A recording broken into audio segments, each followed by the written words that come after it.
Join the Caribbean Gospel Jam family today and experience the incredible music, uplifting talk shows, and powerful ministries. Advertise with us or bring your show and ministry to our platform. Let's spread the joy of gospel music together. Caribbean Gospel Jam Radio. Contact our sales department at sales@caribbeangospeljam.com or call us at 404-692-2284 or email info@caribbeangospeljam.com and log on to our website www.caribbeangospeljam.com.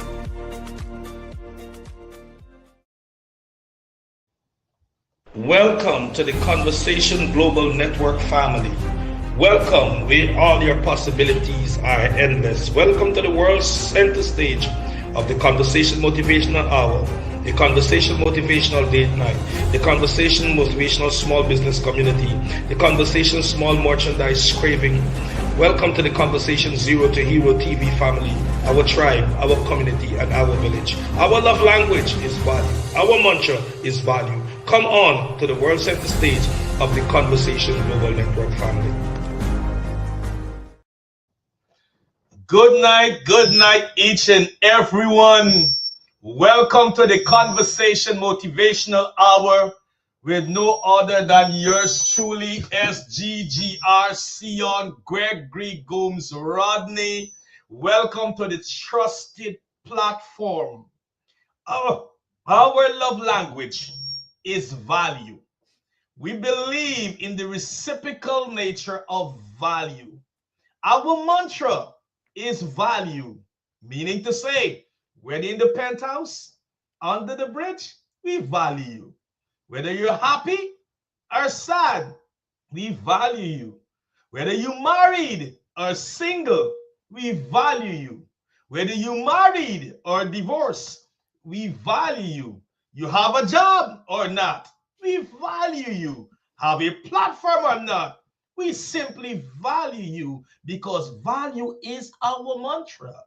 From the heartbeat of yours truly, from the pulse of yours truly, we value you, community, we value tribe, and certainly we value village. I have with me tonight, not our first rodeo, now she becomes family of the Conversation platform. So we understand that tonight we are with the family of the Conversation Motivational Hour. No other than Christina Jackson is a deaconess by title, Christian counseling coach. She is also a chaplain, CEO, and visionary of an august platform that is evolving called Speak Out, Breaking the Silence. You may ask, what is Speak Out, Breaking the Silence? It's a trusted platform that has been endorsed by yours truly.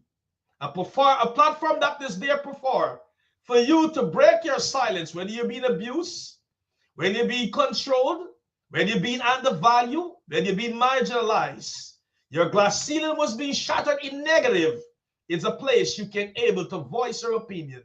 You can air your concern and able to recover, to enter into society functional as you once was. I'm going to let the visionary and CEO take some time tonight to talk and elaborate of Speak Out, Breaking the Silence. But before saying tonight, I want to take this pleasantry moment to ask you to share this platform near and far afield. Just do us the smallest pleasantry.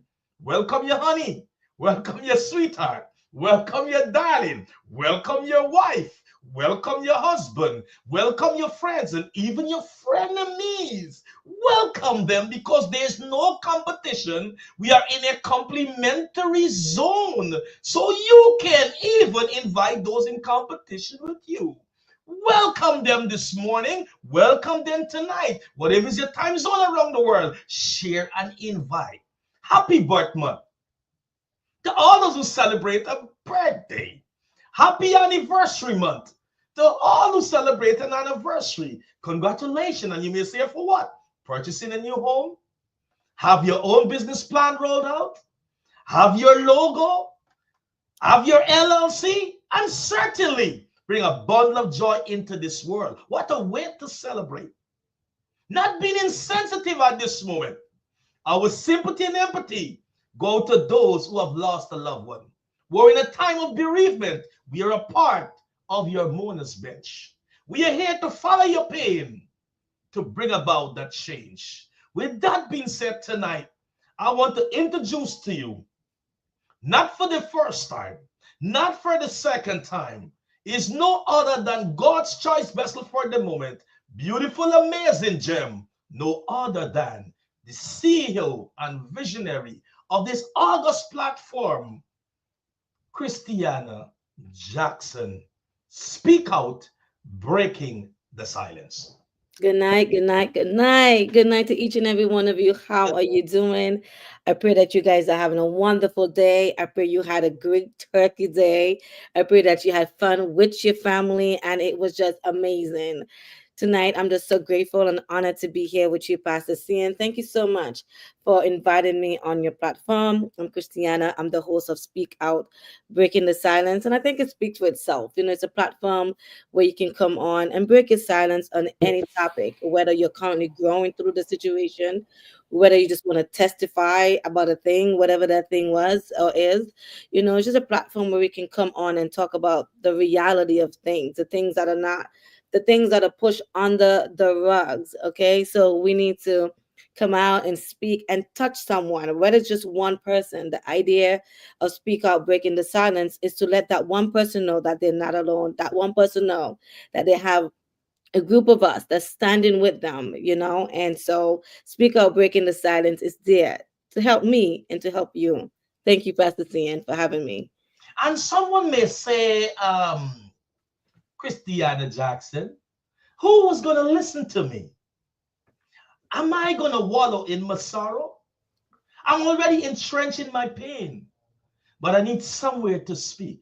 Let's hear about some topics that are already shared from a place of pain, a place of hurt, a place of disdain, but they have been recovered. What are some of the topics already from Speak Out Breaking the Silence? Well, we have one where a mother who's currently going through the situation with her son who have a cancer, and we're praying for him every day. We also had someone that came on and speak about him murdering someone and how he felt at the time, to finding Jesus and coming out and finding grace, you know, speak about rape, molested, marriage, anything at all. We've talked about so many topics this past year. So I'm really looking forward to talk about more topics because, you know, life is every single day that we're going through a situation, whether it's you, whether it's the person next door, whether it's a friend, you know, someone is always going through something. And so Speak Out Breaking the Silence is there to talk about any topic. So we want to carry you while you're carrying your pain, because we want to carry you and your pain so that you can be delivered from your pain and enjoy you. I often say we can carry you and yet you carry your pain. But this platform is so endorsed that we can help you through your pain. Christiana Jackson, Speak Out Breaking the Silence is like a catch basin, is like a catch pan. You don't have to be under the bridge alone. You don't have to be in the trenches alone. You don't have to be in your silo alone. You don't have to roll over wallowing in Dorito and chips. But there's someone care for you. Someone is coming to see about you, and someone want to take you through their breakthrough. We will help you to understand. Speaking out can be able to find a trusted place, a gym buddy, a mall buddy, somebody to do some Zumba with, somebody to go into the picnic field, somebody you can do cha-cha salsa line dance with, because you need to make sure that purpose is lived. You have to make sure that purpose has been accomplished. So once again, Speak Out Breaking the Silence is a trusted place that you can come to release your pain and you can function as God has wanted you to. Before we get into our topic tonight, I like to make sure I leave realistical demonstration. I am from the Caribbean, in the country of Guyana. I was born in Georgetown, a Georgetownian. from New Amsterdam and New Amsterdamian, grew up in Liverpool, Liverpoolian. There's a thing that we use for cooking called pressure pot. And in that pressure pot, when you put your content, and as that content meet at the right temperature, you have to release that steam. If you don't release that steam, everything will lift off the heat source, and there will certainly be a great catastrophe. Explosion. And there will be an explosion. If you conceal your pain and your hurt, fail to speak out, you are causing an internal explosion. Why grieve to your grave? Mm. Why mourn to your grave? Why allow yourself to short-live your happiness to your grave? God has called us to speak to the rock. He has called us to speak to our mountain. He has called us to verbalize our anger and our pain. So there is a platform like no other. Still wait to see one that is there to meet you right where you are. You may say, I'm fearful of being shamed. I'm fearful of being laughed at or laughed to. But you have to understand there come a time when those are the persons will not be your catch basin, and you are certainly walking alone. So once again, speak out, breaking the silence is there for you. With that being said, Christiana Jackson, how can people reach out to you so they can schedule an appointment to meet with you, and how they can come upon the platform and be a participant on your platform? Our email is info@speakoutbreakingthesilence.org or 929-333-0114. That's our email and our telephone number. Or you can inbox me on our page, Speak Out Breaking the Silence, or Christiana Jackson via Messenger. Or And you can contact Pastor Seon. TikTok. TikTok. Yup, we're there as well. On TikTok, it's Speak Out Breaking the Silence, right? Correct. Awesome, awesome. So tonight, the pleasure is mine to say welcome to Corwin DeMattis, also Trisina Parkart, also Iron Sharpens Iron Study, and Majida Cassandra. Welcome to our Conversation Motivational Date Night with yours truly, SGGR, Seon Rodney, the Conversation Motivational Hour, along Christiana Jackson of Speak Out, Breaking the Silence, and it's aired every Monday from 8 to 9 Eastern Standard Time. You can put it as a part of your list of impactful platform that you will make a part of your to-do list. With that being said, tonight our topic is grieving the living versus grieving the dead. Everything in life has a cycle. What we call one of the cycle we are focusing on tonight is the grief cycle. The grief cycle is a cycle that we are a part of, and I'm going to throw myself one as witness on the witness protection stand. Also, my co-host will do the same. As victims of grief, the living and also the dead. But there come a time that the cycle has to end. What we will not do tonight, one is to tell you how to grieve, and two, to tell you when to end your grief. What we're going to do tonight is itemize various forms of grieving the living versus grieving the dead. I will hand over to my co-hosts who are going to start with the first itemization to itemize the grieving the living of a friend that jaywalk out of your life versus the dead. The dead is our eye point for us tonight. Everything else will be referenced to because the living are still with us. So every part of life tonight we will be speaking about, every facet, The commonality will be versus the dead. So my co-host tonight, welcome to Strand Reed. Welcome, welcome. Gonna be the living versus the dead. So I'll hand over to my co-host. We're gonna start with the first facet of friendship, grieving the living versus the dead. Christiana Jackson. Well, I must say that, I did not realize that there was such a thing of grieving the living. I really didn't, until I was put in that situation. And then it took me some time to realize that I was mourning my marriage, right? And so I did not realize that there was even such a thing. But there's something called ambiguous grief. And that's when the person is physically here, but psychologically or emotionally distant, right? And so looking at grieving the living, to me it represents, like you're grieving something that you wanted to happen, what any type of relationship, right? And the outcome did not turn out to be that way.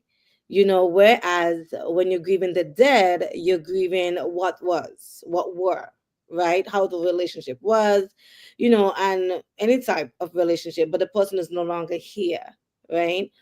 And so one can find closure more so because, it's something that was, with the grief of the dead, versus dealing with someone who's still in the land of the living. And especially if you're seeing that person, in your moment of loss, whether it's a friendship, whether it's a marriage, whatever type of relationship, whether it's siblings, any type of family. And so that grief can be very painful. And I'm not here to compare which one is worse, because we all grieve for different reasons, right? But to acknowledge, first I want to say thank you. I'm so happy that Cassandra is on tonight, you know, because I love when she's just putting up those comments. But yes, grieving the living is something that's called ambiguous grief. And Pastor Seon, when I was there, this is something that can have one slip into depression if they don't realize they're actually grieving the person.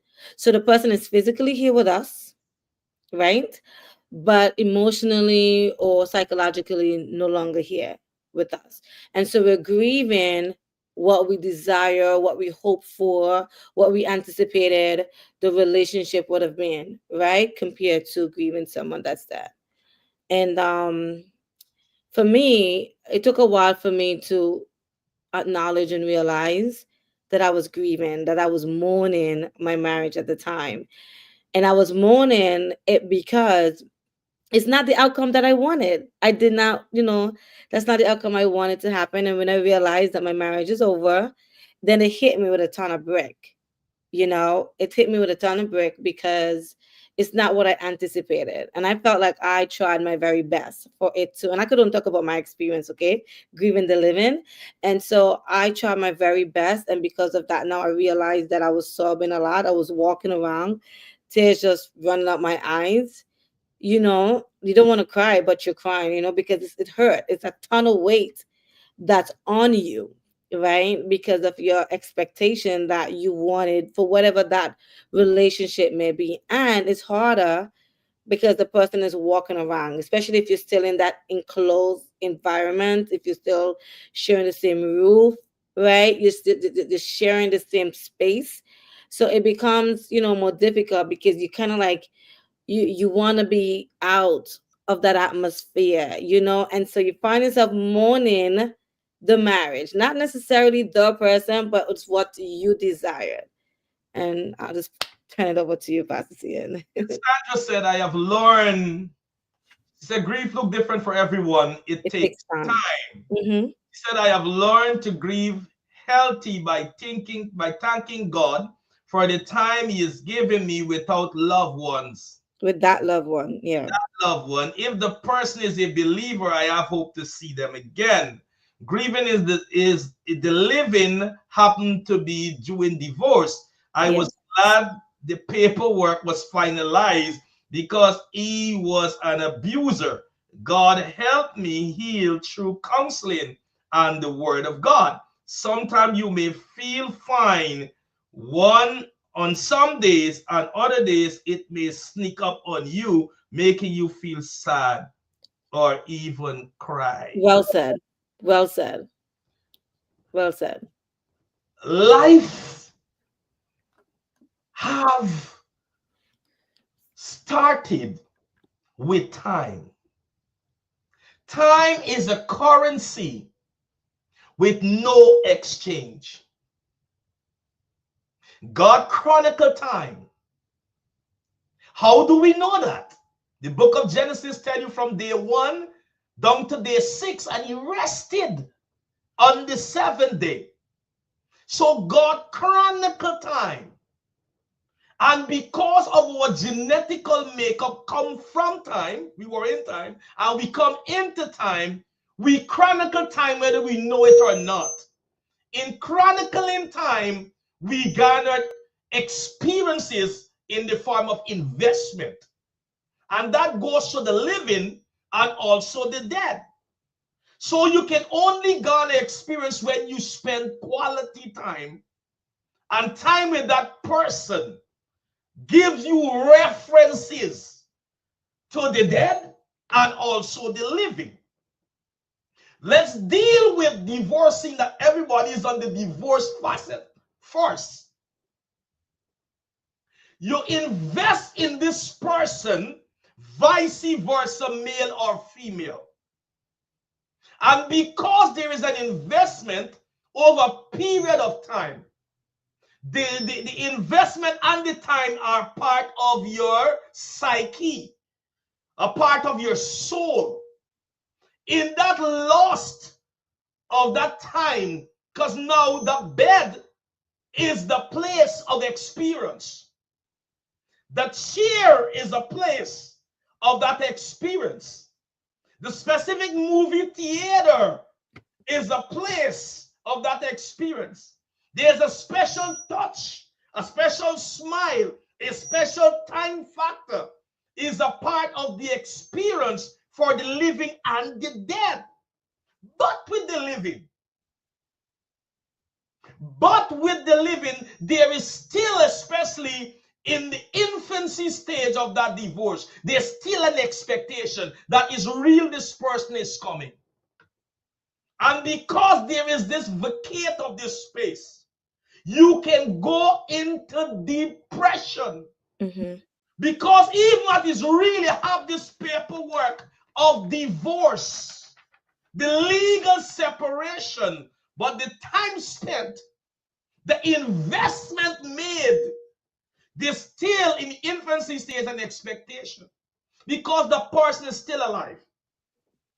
And because the person is still alive, one, they have a socialization circle. They have a work circle. They may have a spiritual environment. They belong to a tribe. Because we're married, you share that places and spaces. So what happened? You will still hear of that person. The person will still hear of you. So there's always, therefore, a fresh recollection. That's why it's hard to end a grief cycle of the living versus the dead. And quickly before I hand over to Christiana Jackson, or speak out, breaking the silence. How do you know that you are still grieving the living over the dead? The dead, you think you end the grief cycle. For example, in the Christmas season, you may come up with mom picture and you throw into a nice grief again.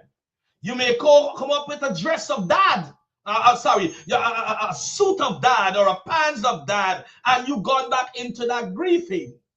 Or you may see a special cup, or you will see something about mom, and because that thing brings back fresh memory. But now, how do you know you're still grieving the living of that divorce?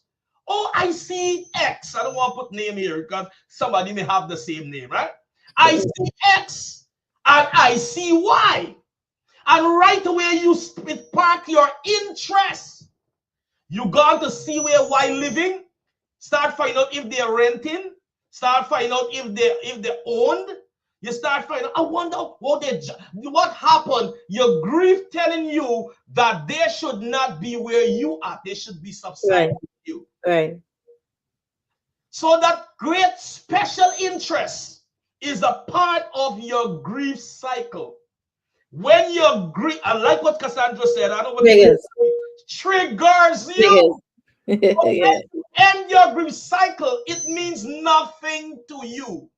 That's why some people, and this, can I say chat for 1 second? Can I?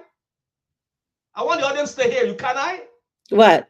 Can I say chat for 1 second? Yeah. Right, good. I get the confirmation from you tonight. That's why some people can be married present and still prostitute their thoughts in the past Yeah.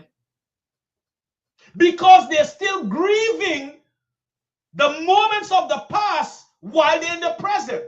They can having sex with their husband and their wife, but to spark them an erection, to spark them an orgasm, they're still in the past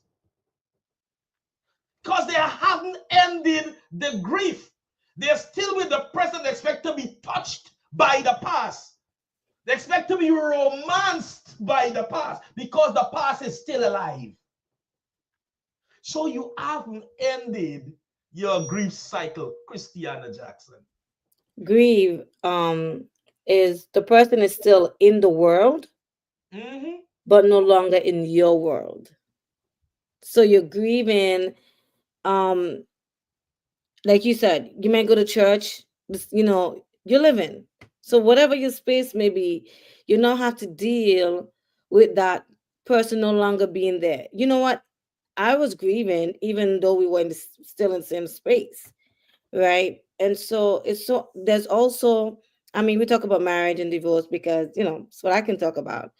But there's also parental grief where there's a desire for that love as a parent, that I really wanted my parent to be this way, or family grief, even though they're alive, because there's a desire how you want this family, and then it doesn't turn out, it's not being that way. And so you grieve that moment, or even a friend, and like Cassandra said, the triggers. And so when we get hit with triggers, we don't realize that we are what's the word I'm trying to use here? We're going off it, like it bothers us in some way, right? Because it's triggering the memory, of someone. And so, like you said, grieving the dead can be season when it's Thanksgiving, Christmas time, and you're like, man, my brother should have been here, because I've lost my brother, so it's kind of like you miss that, right? Or the birthday of the person. But grieving the living, and this is why forgiveness is so important for you to release. Forgiveness is for you, it's not for the person. Forgiveness can help you overcome grief quick. I'm not telling you that, oh, it's time to get out of it, it's time to snap out of it. I would never tell someone it's time to do anything when it comes to grieving. Everyone have to be, because if you come out of a thing prematurely, Mm-hmm. right, then you can go back in very quick, right? It could bring depression on you very quick because you used someone to overcome that situation, or you might use drinking or smoking, to overcome that situation. So coming out of something prematurely, it can hit harder when the trigger comes back because you've never dealt with it. And I love the example that you give with the pressure pot. If you don't deal with it, it's going to explode, right? And so acknowledging that you're grieving to get the help in that moment is important. Accountability is important. Saying, man, I need help. I don't know how to deal with this. I remember when I was grieving my marriage at the time, I was thinking all type of thing. I want to drink. I wanted to drink. Man, maybe I should get drunk, right? So that I don't deal with it. And I want to tell you that also it can make you sick. Mm-hmm. I build up anxiety even more. I'm 41. I've never dealt with anxiety. Um, One, prior to my brother passing. So when my brother died, I couldn't deal with it. I went and I saw him in the hospital, and I started having chest pain. I didn't even know what it was because I didn't know how anxiety feel and all the stuff. And they admitted me in the same hospital. They had to give me medication to put me to sleep, and I remember saying, get me out of the hospital because he's here. He's in the mug somewhere here. So get me out from it, right? And that's the first time I dealt with it. And then the second time was going through my divorce, going through the separation. And I want to tell you, divorce, the separation doesn't happen with the paper. The paper, the legal side of things is just to finalize things. And majority of the time, by the time the paper lands in your hand, you're already over it. You already come to terms with it. Right. But grieving can build up sickness, depression, anxiety. I remember they wanted to give me medication to deal with this thing, and so it's so important to get to the root cause as to why you're feeling the way that you're feeling, so you can get the help to deal with it, whether you want to talk with someone. And it's hard, but especially in our community, we feel like, oh, I don't need counseling. What is that? You understand? So coming to terms with the situation can help you a lot. Forgiving yourself, because sometimes grief attached with blaming yourself, right? Because oh, I should have known this, I should have done. Oh, what is people gonna say? That's another thing. Grieving becomes more wet on you, weighs you more when you start thinking of what other people is going to say. But most importantly, grief hits you hard because of the expectation that you desire, and it didn't turn out to be that way. So parental grief, there is such a thing, like I said earlier. And it's that desire for, oh, I want my mom to love me this way, I want my father to love me this way, and I'm realizing that they don't love me this way. So therefore it hits hard, and people might say, but you're too grown for that. There ain't no age when it comes to grief. Grieving And, have no age. I want to put this analogy on the floor. A bus have seats, car have seats, plane have seats, boat have seats, a bicycle has seat and it has carrier. With your tribe, you have to know who you are surrounded by in your tribe. Are they fall in love with the seat, or they fall in love with the bus? Because if they fall in love with the seat, position in the seat will change. One time you want to sit in the back seat, another side you're happy to have a front seat. Sometimes you want to sit in the middle because at that particular day you feel you want to be surrounded. But when you fall in love with the bus, regardless if the bus going to pothole, if the bus meet with an accident, if the bus gets scratches, you still love the bus. Why did I use the analogy, Christiana Jackson? When your position in life change and your tribe fall in love with the seat, when you end in a divorce, when you end in grieving the living, your tribe are responsible for your healing process. How does your tribe respond to you while you are grieving? Is very important to tell how long your grief cycle is going to last. That's why we cannot tell you how to grieve. That's why we cannot give you a time period when you should end your grief. Because sometimes your tribe don't know how to deal with you and your grief. Because they fall in love with the seat and not you. So ever making your grief moment fresh in front of you, ever comparing themselves to you, always making reference of in your presence, so you grieving longer, push you out of trust, push you into isolation. That's why you need to take time, even before grief come upon you, to study the tribe that you are part of. How does they treat you? How does mom treat you? How does the dad treat you? How does husband treats you? How does wives treat you? How does best friend treat you? How does the one you invest in your work environment treat you? Your church, your non-profit organization, because seat will change. It's life. A business deal can go wrong. So no longer the honeymoon of this great business partner. Seat will change.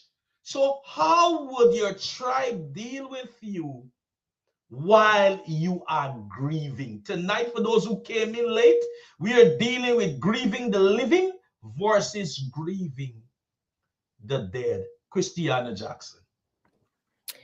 Another thing that I want to point out is that you look your grief in the eye. You know, look at it. Honor your feelings. Take time to grieve. It's real, you know, because it's how you feel. No one cannot tell you how to feel. So that's why I said earlier to acknowledge it, Mhm. face it, deal with it. Trust the process through it though, because for someone who came out of it, you look back and you're like, wow, and I'm grateful because it made me stronger for who I am today. And so one of the thing is that sometimes we don't want to feel that pain. We want to numb that pain. We want to wish that it was never on you, right?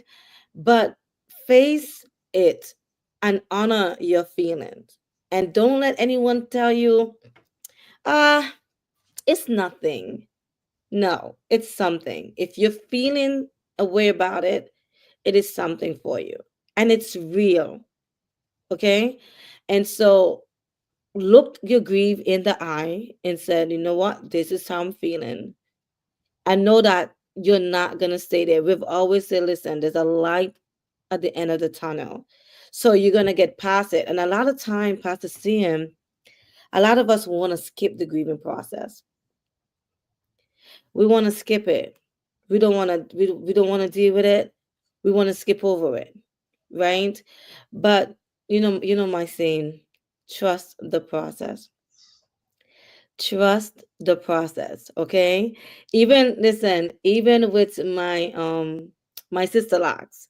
When my sister locks just started, I'm like, oh my God, look at my hair, look like some chicken green, you know?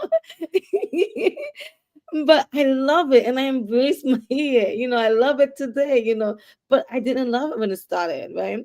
And that's the motto with the sister locks is trust the process, okay? And so I want you to trust the process of your pain. It's your elevation. You're growing through it. You might say, why me? Listen, I don't ask that question about me anymore. I don't ask why me. I'm stand still now because I said, and you know what? It wasn't easy for me to be at that place. When something is happening to me, I've now learned that something good is going to come out of this. And you may not know what it is at that moment. If you look at every Bible story in the Bible, where Joseph went through a process, right? He was thrown in jail. His brothers them was it Joseph? It was Joseph, right? When his right, when The pit, yeah. they threw him in the pit, okay?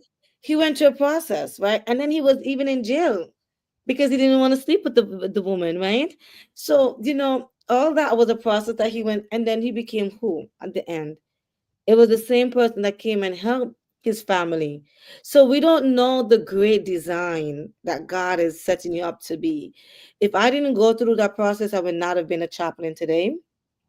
If I had not gone through the process, I would not have the desire and the urge to do Christian counseling.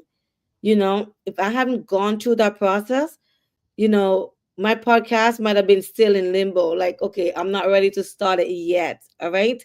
And so now Speak Out Breaking the Silence came through from that process. And so now people are coming onto the platform and speak, about what is a situation that they grieve about. So listen, so the bottom line is trust the process. And God is going to show you, Romans 8:28, all things work together. It comes back around, so deal with it. Paul asked God to 3 times to take this away from me. Remove this, whatever this was, away from me. And his response was, my grace is sufficient. My grace is sufficient. If Job, there's so many stories, and I'm going to turn it over to you. If Job had the power to just skip over the fact that he lost his kids in the very beginning, his 10 children, right?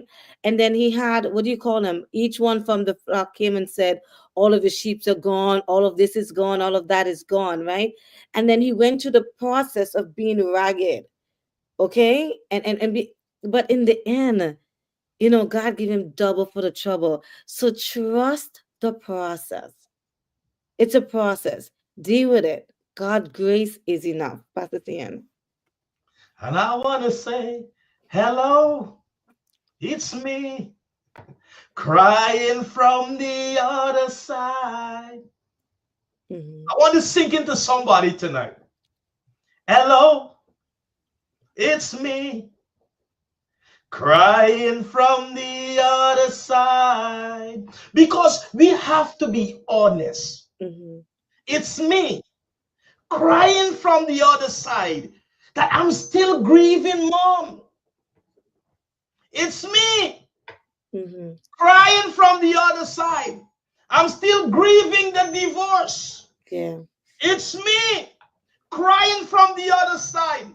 I'm still grieving the business partner Yeah. that caused this business deal to be shattered. Hello? It's me. It's me, ex, crying from the other side. I am still grieving. I'm still grieving the loss of my dream home. It's me crying from the other side. I'm still grieving the repossession of my car. I'm still grieving my best friend who walked out of my life and didn't give me an explanation. Yeah. Hello, it's me. We have to acknowledge this thing, because what you want is that you can able to acknowledge where you at, because you cannot wait while you're grieving in silence, because your tribe cannot accept that you are grieving. The tribe telling you get over it, and I want to tell you, they're pushing you into isolation. They don't know how to deal with you, so therefore they cause you more hurt than pain. Some situation, if you don't know how to deal with it, it's better for you to Yeah. Amen. Mhm. stay quiet, Amen. Amen. because every situation needs you to speak. It needs you to listen, because the person is saying, hello, it's me. Mhm. Girl, get over XE. Girl, get over YE. You ain't see them move on and they're doing well. Why you Yeah. can't tell me to move on, but you're telling me they're doing well? So I feel like an underachiever right where I'm at. You put me deeper into grief. So it's harder grieving the living when you got to share child or children. You have to share same events and the same socialization. It's harder to get out of the grief and be honest. Hello, it's me. I Mhm. can't sleep. Mhm. Hello, it's me. Can you hear, mom? Don't tell me about X. I know you like him. I know you like her. But can you give me a year before you can bring back the name? So when I hear the name now, like inside of me being silent, I can be a contributor to Mhm. the conversation. When you bring up some people near you, recognize the people going to silence. You see tears coming. I'm like, crying, nothing, man. And something went in my eye. They're telling you I am still in my cycle. That's why you want to know how they look.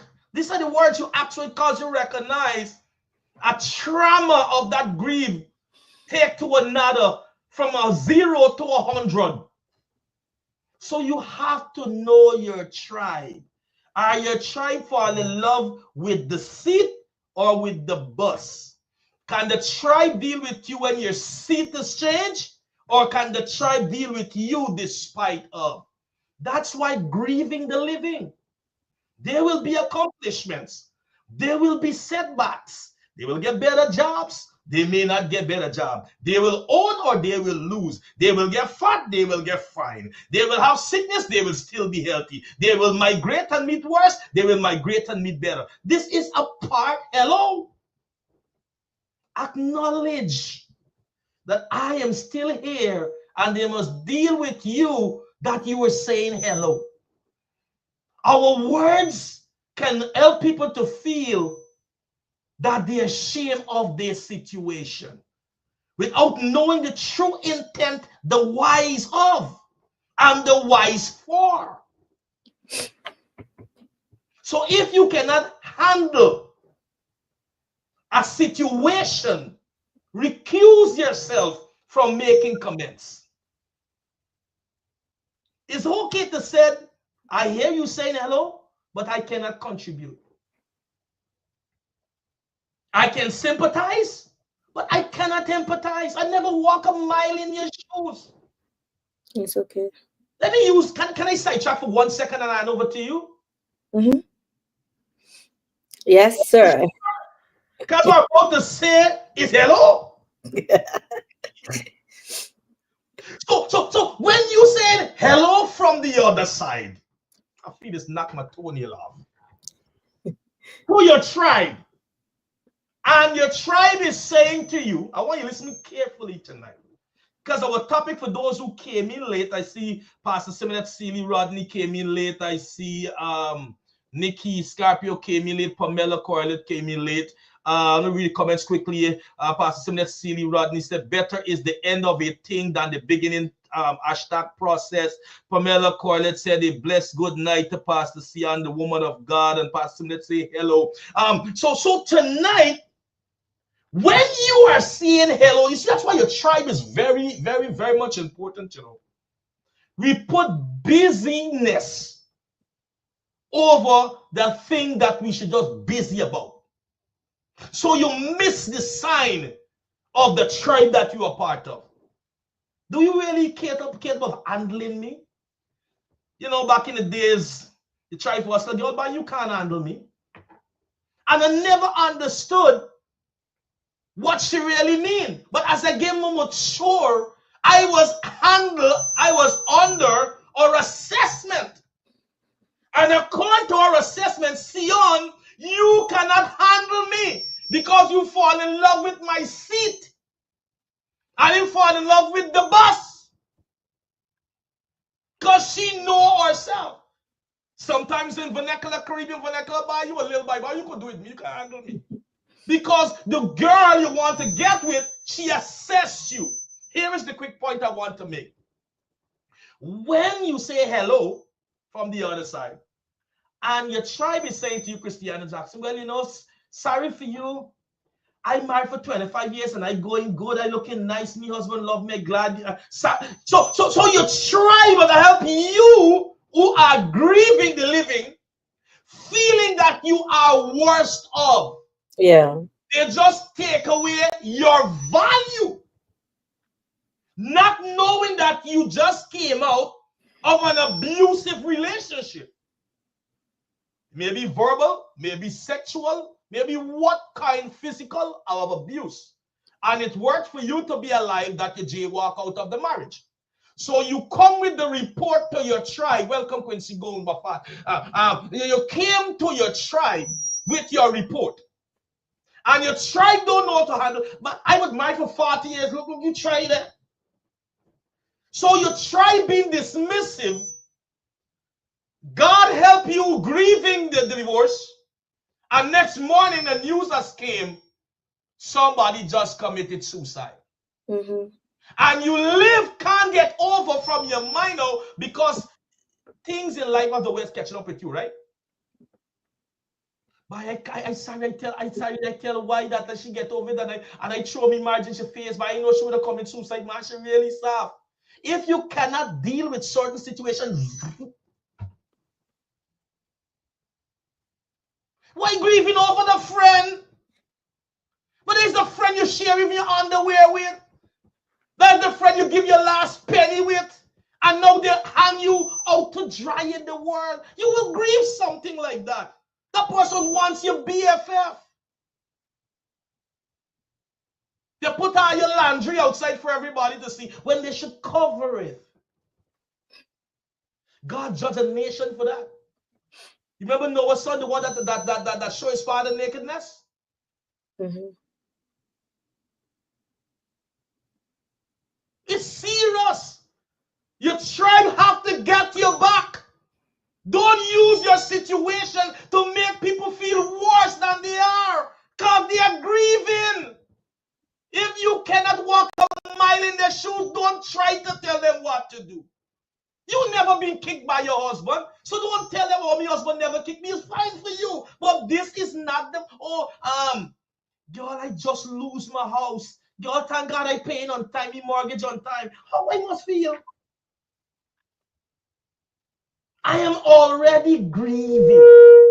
I'm already down. I'm already in the hole, and I'm grieving. This was my dream house. I saved for 30 years. I buy from Goodwill clothes just to get the money. I skip 2 meals and eat one, and this is my dream house, and it went before me. I am grieving. I don't care if you never miss a mortgage payment. God bless you, but I don't want to hear that. And that's why it's hard to grieve the living. Because when you're grieving the living, it's not only the family, but the extended family, the friends. Everybody is there with you, surrounded. Some of them are onlooker. That was a part of the expectation. Some of them are there in celebration. But while you're grieving the dead, more oftentimes, is family members are grieving with you. That's the difference. Christiana Jackson. That is why it's important to understand that ambiguous grief, which is grieving the living, um, it's overwhelming sometimes. It can be exhausted. And so self-care is important because if you're not careful what you're receiving in your air, you can make your pain double. Because then now you're listening to someone else, and you know what, maybe they don't know any better, because someone can only give you as much as they know. That's why the Bible said my people are destroyed for lack of knowledge, right? And so it's important to take care of you. Be gentle with yourself. It's not why am I here? The why at this point is not even important, because you're here, you're in that moment. But how you choose to respond to it is what's important. You understand? Um, you might want to be tit for tat, but ask yourself, because hurt people, right? But what is that going to do for you? Because the idea, after you dealing with this, after you acknowledging this thing, how can you take care of you? And one thing I'm learning now is self love, right? We cannot change someone else's behavior, but we can change how we respond, because we are in full authority of us. Okay? So God gave us a gift of choice. So how you respond in that moment is very important. So be gentle with yourself and be kind with yourself. And do not entertain the conversation of backlashing the other person, whether it's a sibling, parents, whether it's divorce. Don't engage in unhealthy conversation, because now you're working towards exiting this pain and this hurt, right? This grieving process. And so take a stand to be gentle and respond with love. And this is why forgiveness is so important. Forgiveness doesn't mean you have to reconnect with the person. It doesn't mean that you have to restore that relationship with the person. You don't hate the person, but forgiveness is to release you. That every time you see the person, if you see the person and it's doing something with you, it means that you haven't gotten over it yet. And it's fine. But how you choose to respond is very important. All right. Because you are responsible for you. There might be a situation. I'm going to give this example that you get into an argument with someone, and the person is throwing words, right? And then you get mad and you hit that person. Cops is called on the scene. What you gonna tell the cops? Oh, he or she said this and said this to me, but guess what? You threw the first punch. And so this is why self-control, the fruit of the spirit, self-control is important because you are responsible for you. So be gentle with you and be very mindful of the conversation that you're having. Be very mindful of your circle. And sometimes grieving the process, sometimes we're looking for pity party and without realizing it because we want someone to sympathize with us, right? And it's okay for someone to listen to you. And I love what you said earlier. If you don't know what to say to this person, a good listening ear is important. You don't have to say something. If you don't know, then just be quiet and be a listener, because sometimes that person just want to vent. You understand? And so you sitting there in silence and just allowing that person to unleash however they want to get off, right? Whether they want to shout and yell or whatever, your presence can just be important. You don't have to say anything. You understand? So be very mindful, be gentle with yourself, and know what to internalize. And if you're hearing someone, the conversation is unhealthy, avoid that person and respectively tell that person, you know what, I'd rather not speak about it right now because it's not doing anything for you.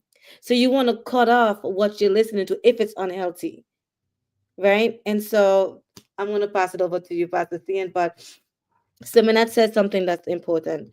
She said, better is the end of a thing than the beginning. It's a process. Trust the process. Quincy Gomes says, Amen. Pamela Corlett says, so true, amen. Similar Sean Rodney says, amen, avoid unhealthy conversation. And I want to use this way, Christiana Jackson, your camera is off. Is that the dead cannot be facetious. The dead cannot follow you around. But the living can be facetious to follow you around, show up in places, show up in spaces, show up in your socialization, show up because sometimes they know what makes you thick. Yeah. Come back to what start. Now we form the synergy for button up here now, right? Button up the short. We're gonna hem this thing tonight. Because the living knows you. Back to where we start in forming the synergy, time is invested. An investment was made. Time has been the martyr that hold whatever it is that you're grieving to live together that once was. Some people can be facetious because they know what make you mad. Mm-hmm. They know what will make you cry. And they're testing to see your temperature of your grieving because they want to see how mature you are. So they're looking with their litany test. Remember we talked about speak out, breaking the silence earlier. Then they're going to come now to testify that she has overcome me. Mm-hmm. They will stand to testify that he has overcome me. They will stand to testify that they has overcome us because they know what makes you tick. And because the living are so facetious, they expect you to argue. They expect you to 0 to 100. They expect you to cry. They expect you to run and slam the door. They expect a certain body language, certain gesture, because they expect that should come in your grieving period. The living coming to test you. You see what I'm saying? Mm-hmm. And your tribe should got you While they're coming, they're not meeting with you, they're meeting with your tribe. Because they always a stage audience. Like it or not, your stage audience is your tribe. They will go to who associated to you and give the report. Mm-hmm. Man, when I drop off the children, she laughing. She talked to me, boy. When I drop off the children, you understand? He give me a shake hand and he said goodbye like nothing happened. That's the report to the tribe because they recognize you have ended the grief cycle. Yeah. Because the facetious one is checking with the litany test to see where you at. They want to continue penetrate. And you said something great, Christiana, that hurting people hurts people. Because when the living is grieving, is both parties grieving. Because an investment, not by one person, but the different stages of the grief. Mm-hmm. The man grieved different in a divorce from the woman, but they both are grieving. Mm-hmm. One will get over before the other. The one who over the grief is who is checking to give a report of the other. So don't feel it's the woman alone grieving and the man don't grieve, or the man grieving and the woman don't grieving. Even in the best friendship, both are grieving the friendship lost. And they're checking on each other. That's why someone gonna be facetious. Someone gonna inquire. Someone gonna ask. They are coming to the familiar tribe. Girl, you see, how my best friend X doing? I want to they're gonna ask question, is she still mad at me? Why they're asking that? They want to see if their name are still coming up in conversation. Did they miss me? Mm-hmm.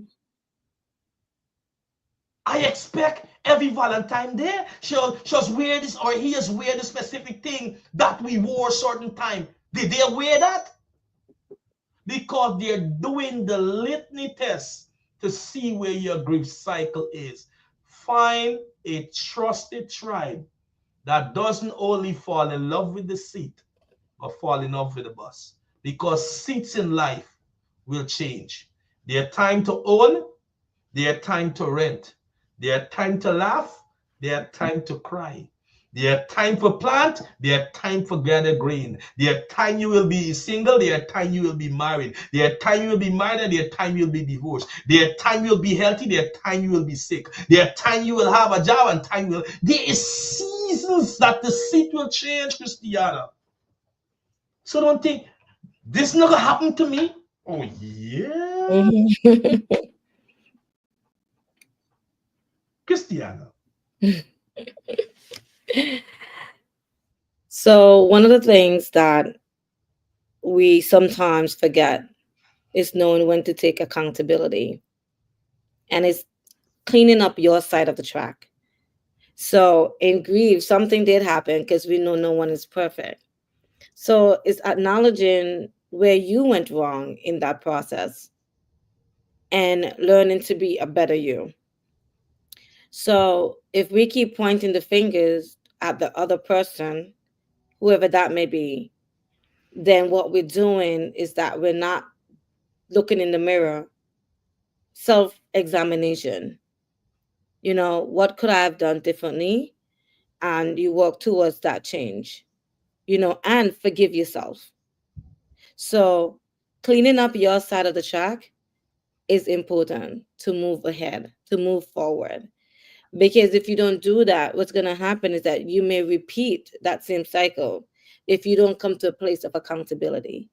So grieving, yes, is something that you are grieving over the living because of an expectation you wanted, a desire. You did not anticipate the outcome to be this way. But where did you go wrong? What part did you play in this turning out to be that way? So taking accountability is important to move ahead, to heal, to get better. Welcome, Francine Arokium Charles. Welcome tonight. And grieving the living versus the dead, our topic tonight. Grieving doesn't make you more so in the living, because there's accountability. And I love what you say. It thing does not just happen, but that does not make you a bad person because you're grieving. Grieving the dead can be one of a natural disaster. A person slept and they went to be the Lord, or whatever unforeseen circumstances, and they now become a deceased beyond your control. And sometimes you may have a little stake in it. But while you are living, do not feel that that makes you a bad person. As you take that accountability, you have the time first to ask yourself for forgiveness and muster the courage to ask them for forgiveness. And that's what makes you so mature. So tonight, as we end this program, leaving from the pulse of ours, from our heartbeat tonight, substantiating that you're speaking to two living people and not our ghosts, that the living and the dead, you grieve differently. And it's harder grieving the living versus the dead. But choose your tribe wisely. Choose your tribe wisely. And I will take 1 minute to make another analogy, which we all did at point in time. And I'm going to tell you the truth. I never put 100% all my experiences on my resume. Fear of being rejected for the job I apply for. So in that context, it's a lie. Because a truth is when you tell the whole truth. There's no half truth and whatever. But fear of not being hired, I cut short my resume.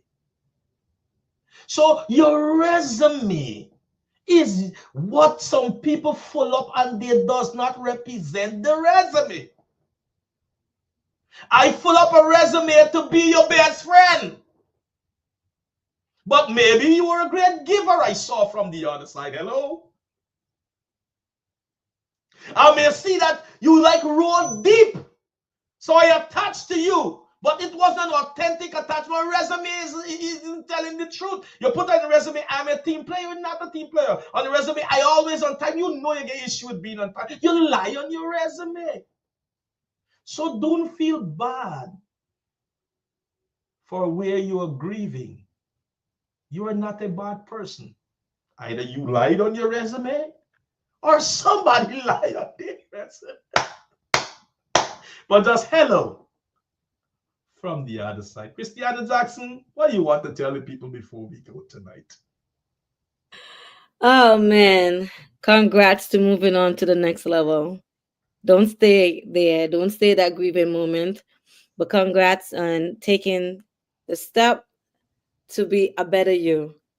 And most importantly, love you. Just love you.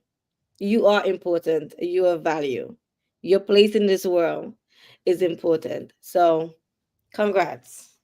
I love the topic tonight. Hello, it's Christiana Jackson calling from the other side. Hello, it's Seon Rodney calling from the other side. On the other side is not what it once was, it's what it is tonight.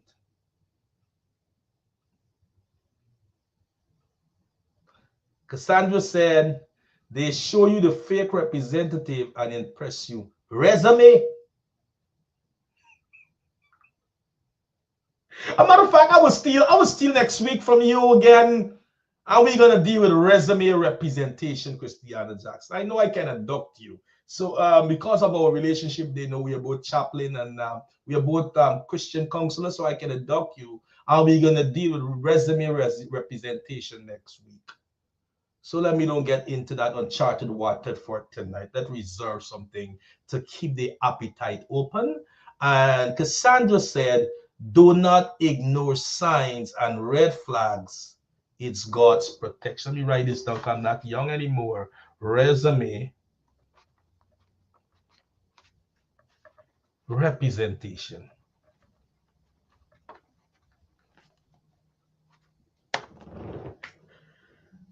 Tonight, the onus is us to be greatest human being that God has called us to be. Championing ourselves. We're not saying that we are the best, better, and greater than sliced bread. But we have thrown ourselves tonight. First, we start off in the preambles as victims. We show you where we have grief, the loss, my foster father. Christiana talk about our brother. She talk about being divorced. I talk about being divorced and very much losing a best friend and so on. And tribe, how we were being handled by our tribe. So we come from a place of experiential knowledge. And on that note, we will say, go shape your world tonight. Go and own your world center stage. Being the best you can be. Not with a victim mentality, but with a victor mentality. You are the bomb.com. God bless you tonight. Have a great and productive evening. Compete with no one else than with yourself to be the best you who God has called you to be. Welcome to the Conversation Global Network family. Welcome where all your possibilities are endless. Welcome to the world's center stage of the Conversation Motivational Hour, the Conversation Motivational Date Night, the Conversation Motivational Small Business Community, the Conversation Small Merchandise Craving. Welcome to the Conversation Zero to Hero TV family, our tribe, our community, and our village. Our love language is value. Our mantra is value. Come on to the world center stage of the Conversation Global Network family.